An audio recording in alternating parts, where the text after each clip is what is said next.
Okay, gagawa nga pala tayo ngayon ng pinapagawa ni ma'am na project. Gagawa tayo ng diorama. Pero dahil hindi ko nga alam kung saan tungkol yung diorama na pinapagawa ma'am, so gagawa na lang ako ng sarili natin. Ang gagawin ko nga pala ay isang vulkan.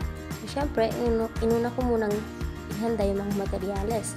Ito ay yung mga lupa, vinegar, syrup, jobus, at yung mga ilang mga damo.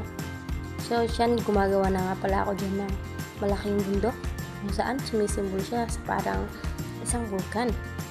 Ang inaayos ko na siya, nilalagyan ko na siya ng mga kunwaring mga damo-damo niya. Parang mukhang vulkan talaga.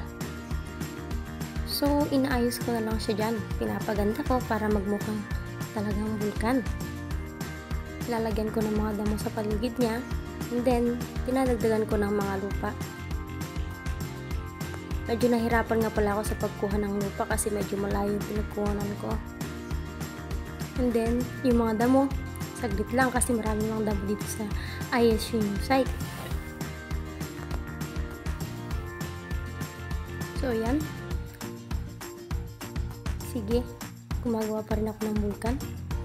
Umalis na nga pala ako yan. Kukunin ko na yung jobus. Nakalimutan ko kasi sa kwarto.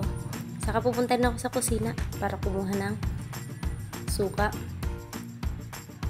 So, medyo natagalan. Hindi ko alam kung anong ginagawa ko doon. So, yan. Pabalik na ulit ako. At dala ko na yung suka at jobus. Naka-face mask nga pala ako yan. Kasi, alam niyo na. So, yan na nga pala yung kinalabasan na aking ginawang vulkan. So, nakikita ninyo, meron siyang mga damo sa paligid niya. Ibote nga pala yan sa loob. May lamang suka. Saka jobus. So, ayan. Ready na para lagyan ng syrup. Para totoong parang vulkan na siya. Okay? Siya na to. Ngayon naman ay nilalagyan ko na dito ng syrup para mag-react na yung vinegar at saka yung syrup para mag-create siya o kaya ay sasabog siya for kunwari. So, yan na nga po. Kung nakikita ninyo is kulay red yung kanyang inilalabas na mga bula na parang mga lava din sa totoong vulkan. Kaya nga pala red yan kasi nilagyan ko siya ng jobus para magmukhang totoo.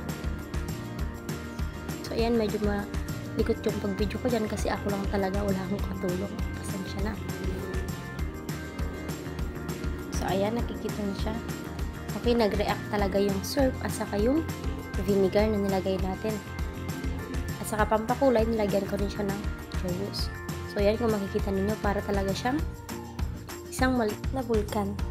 So, ayun lang. Sana nag-enjoy kayo sa panonood. Maraming salamat. Hanggang sa muli. Paalam!